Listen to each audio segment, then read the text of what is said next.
Blue Marble Riders, welcome to my long-term review of Suzuki's Katana 1000.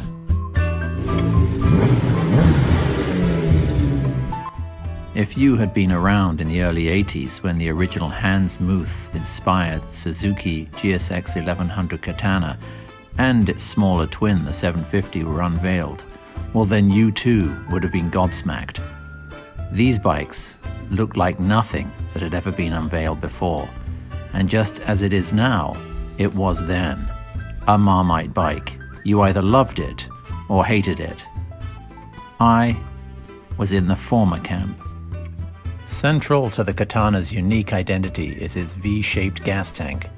Describing the way the tank narrows towards the rider and diverges towards the front of the bike, Muth's design was rendered in silver, like the sword.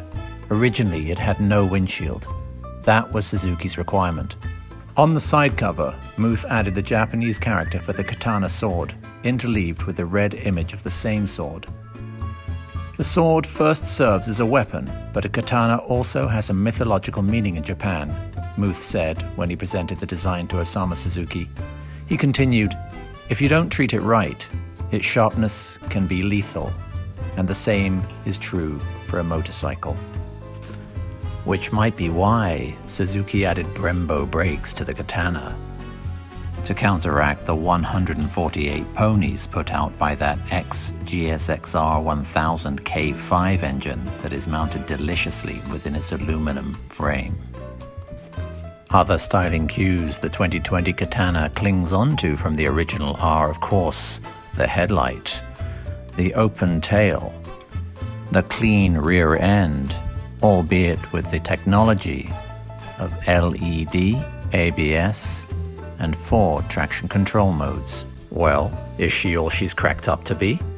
There's only one way to find out. So let's mount her and give her a good ride.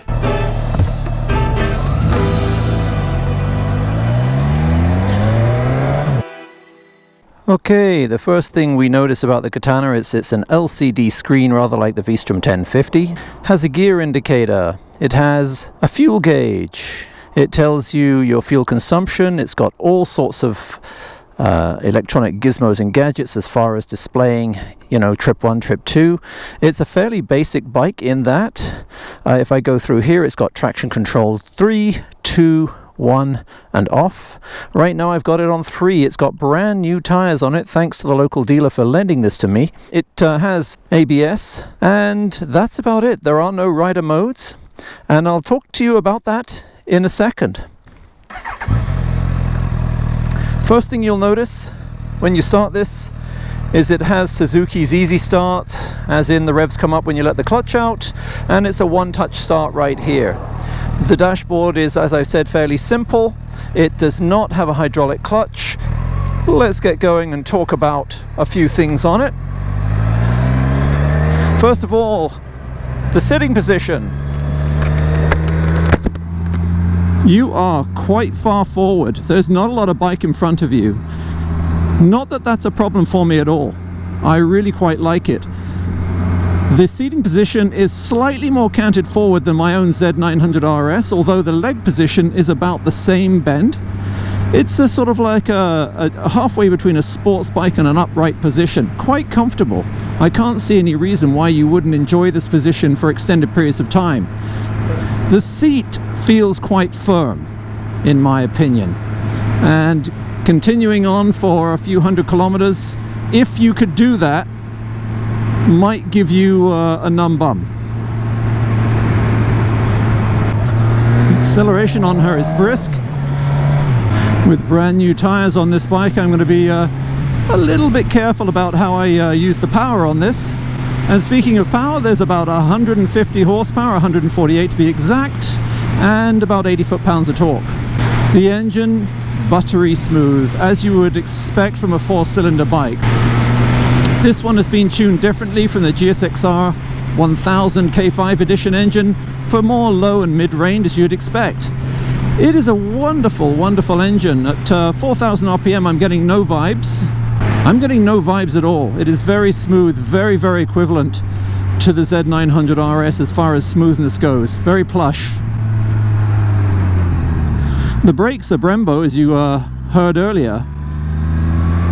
Right now I'm guessing because these are so new they need bedding in, but they're a little alarming when I pull on them. There's not much action happening so far, but I really don't believe that that's any issue with the brakes. I believe it's because this bike is brand spanking new, and I think the brakes will bed in.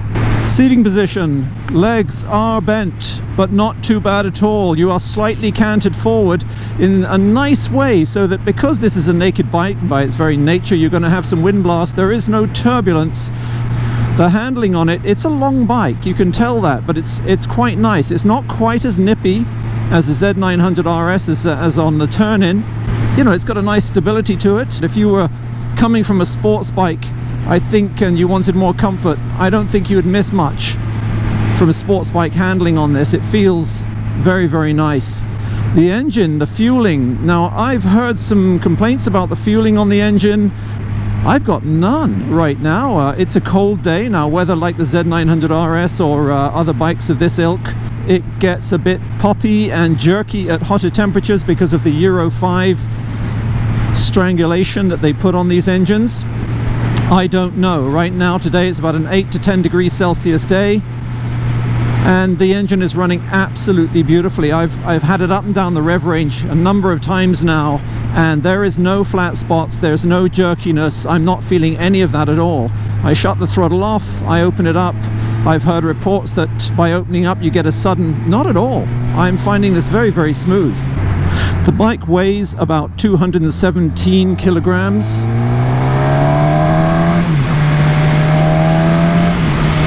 It's a real pussycat. You've got all that power, but down low it's very, very tractable.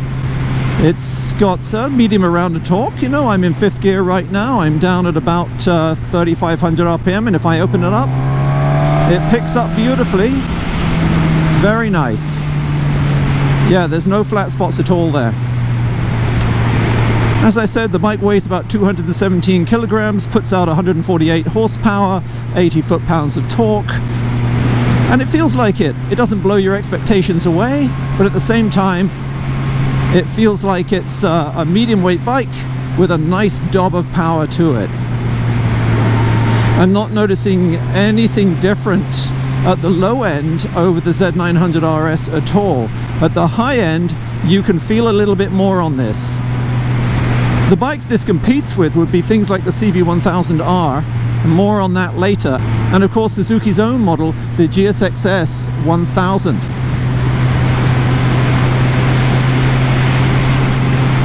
Had some questions from some people about this review, and they asked me what did I think it would be like for touring. Well, comfort-wise, no problem.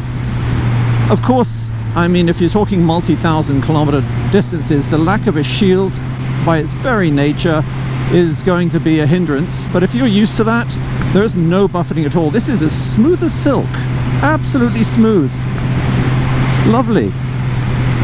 The big thing though is going to be the lack of aftermarket panniers that you can fit to a bike like this, and the biggest of course of all is this only has a 12-litre tank. I know that by putting gas in it. The light came on, I filled it up, and I managed to put about 9.5 litres in it, which means there's about 2.5 litres left.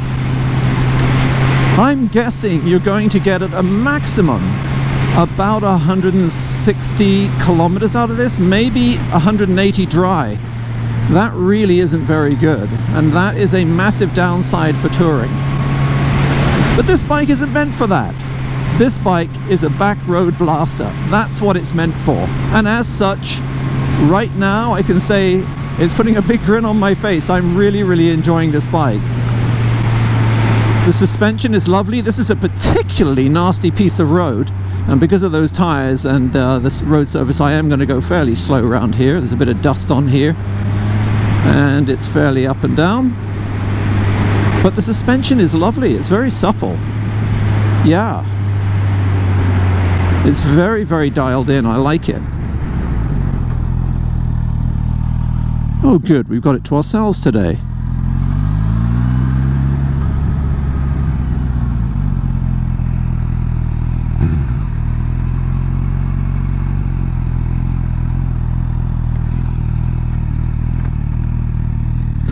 Gearbox feels very Suzuki-like, very good. Got no complaints about that at all.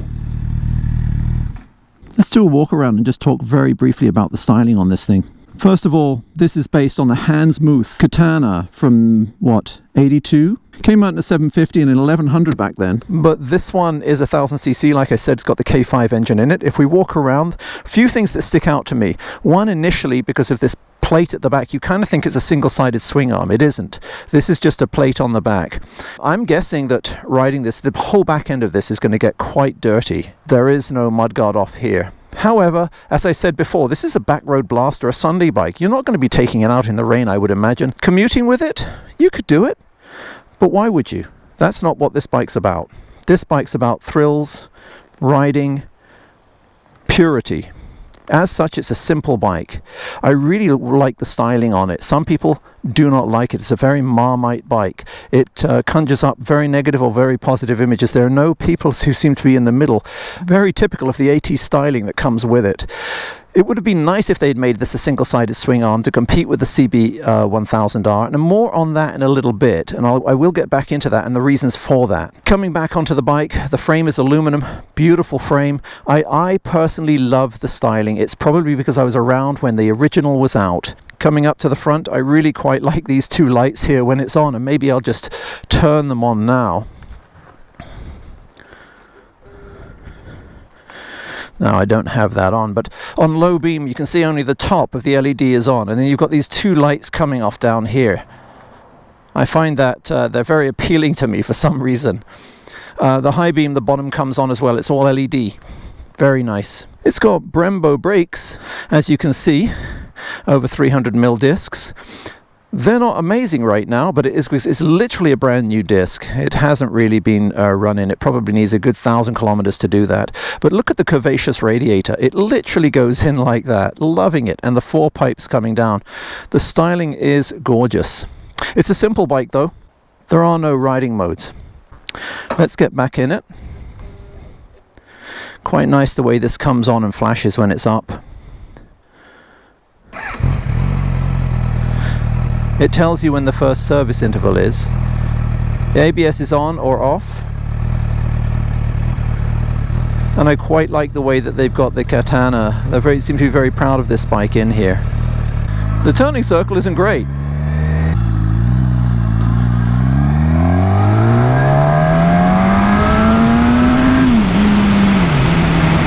Very nice.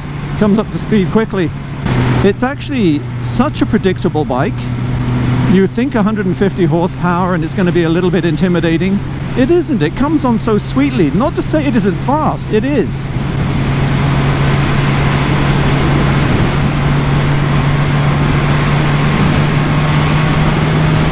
It's certainly not as free to flick as the Z900RS is.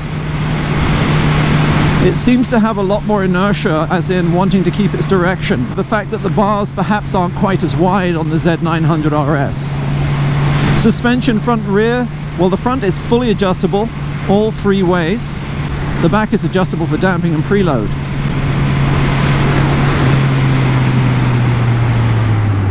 Back brake's pretty good actually. Just to put my legs down here, there's no one behind me. I'm 6 foot with a 34-inch inseam, and I'm flat-footing this easily. My feet come up naturally to the pegs. They feel like they're in the right place. This is the sort of bike where you feel you should have a quick shifter. Unfortunately, it doesn't come with one, and that brings me on to a comparison with perhaps its nearest competitor, given that it is $1,500 more expensive than the identical bike. And I'm talking here about the Suzuki GSX S1000. That is the identical bike to this, and the extra $1,500 you're paying for this bike is going on one thing: the styling. That's it. They are completely and absolutely the same bike. This one is $1,500 more. So you've really got to like that styling. And at $14,100, $14,200 for this bike Canadian, Well, if you compare that to all the bells, whistles and gadgets that you get on the Honda CBR1000 with perhaps more universally appealing looks, then you'd have to say Suzuki has this bike overpriced. If this were 11.9 to 12.5 as the GSX S1000 is, then I think you'd be onto a good bet for the bike. Not to say it's not a lot of fun, it is. But if you're asking me if I would pay over 14 for the Katana, I'd have to honestly tell you, no, I wouldn't. It's very smooth, silky smooth, it's visceral, it does put a grin on your face, but it doesn't give me quite the same sort of feedback and feel that the Kawasaki Z900RS does, which is a little cheaper than this one. And you kind of expect with Suzuki that it's going to be at slightly cheaper price than some of the other bikes. I really feel like I'm sitting in the bike though. It's nice, even though it's short and I'm almost over the top. The big tank, the big frontal area here, I just feel like it is part of me. It's a very unifying bike. You feel almost one with this thing.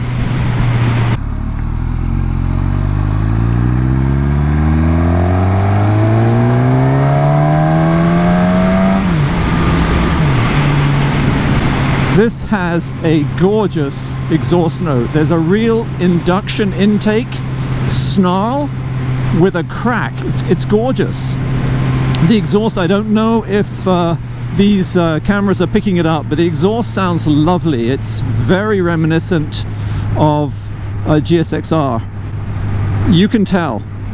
It's a gorgeous engine, really, really nice. Suspension is lovely too. It's set up very, very nicely, and being fully adjustable on the front. It seems to be very comfortable and sporty. I'm enjoying it. It does not come with heated grips, and I'm riding right now early November, and it just it's getting a little peaky on the hands. But once again, I will go back to the fueling on this. It is impeccable, absolutely impeccable. I've read a little bit about, as I said before, people saying that the fueling is off or it's jerky. In this temperature, at 8 degrees Celsius, and we do have to take that into account, I've got no idea how the fueling would unfold at temperatures over 20 Celsius, for instance. In the Z, there is certainly an issue where the fueling becomes very poppy and jerky at that temperature. And I remember first test riding the Z900RS in about this time of year, and it was smooth as butter too. You can feel a few vibes through the seat, just enough to say character but not discomfort at all. Don't let that put you off. You know you're on a bike. Now in 6th gear, as you would imagine, there's not a lot under 4,000 RPM, enough to push you. Very nice. That sounds so nice.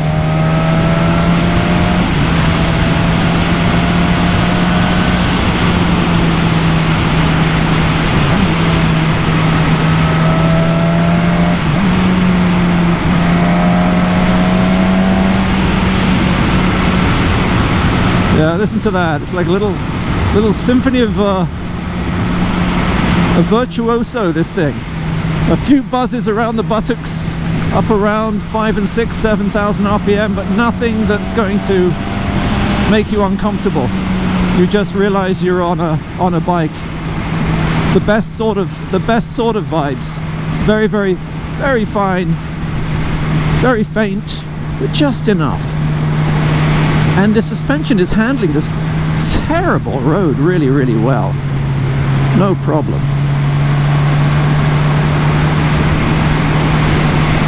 I'm not getting any hard pounding in the buttocks or anything like that. I'm not getting any back spasms.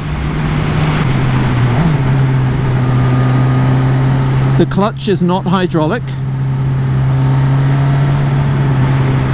and fairly light.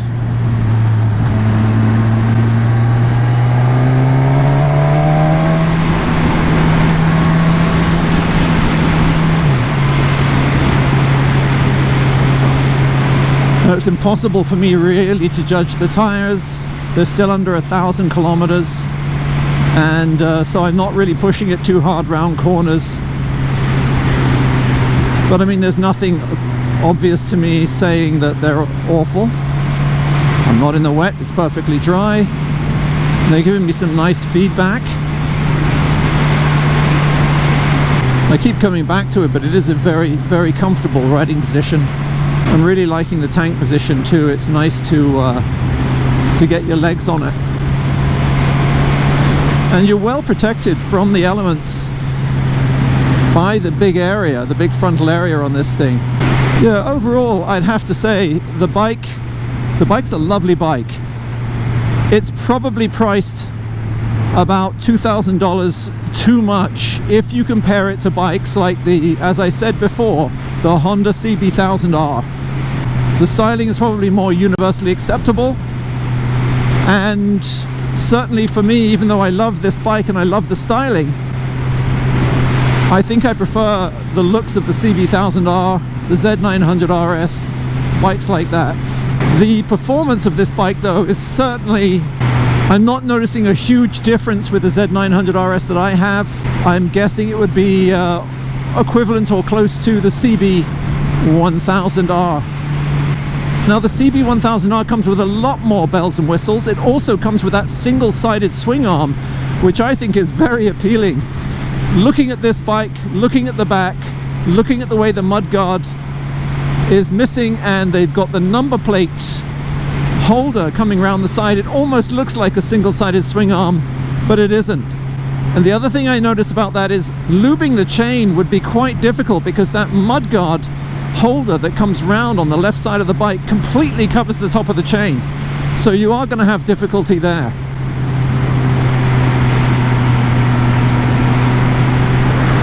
You could live with this bike easily though. I don't want to take too much away from it. It's a lovely bike, one-handed, swilling through the corners here, no problem. The fueling, as I said, water positive. The riding position, water positive. The smoothness of the engine, water positive. The aluminum chassis, water positive. Okay, the price, a negative. $2,000 too much in my opinion for this bike. Bring it down, Suzuki, bring it down to the same price as, well, the equivalent bike. This is a Suzuki GSX-S 1000. That's what this is, just wrapped in different plastics, and for that you're paying $1,500 more. It's not going to compete well with other bikes of this in this niche unless they bring the price down. The switchgear is very simple to use. If you've got a V-Strom, you will know all about this switchgear. It is identical, okay? Everything's identical. It's got a lovely feeling to it. The gearbox is smooth, as you would expect with Suzuki. I'm really liking the gearbox on this. You know, if a gearbox doesn't stand out, that's a good thing. I've had no false neutrals, no misses with it at all. And I think I'm going to get off the bike now because, well, to put it mildly, my fingers are freezing. Once again, thanks for watching everyone.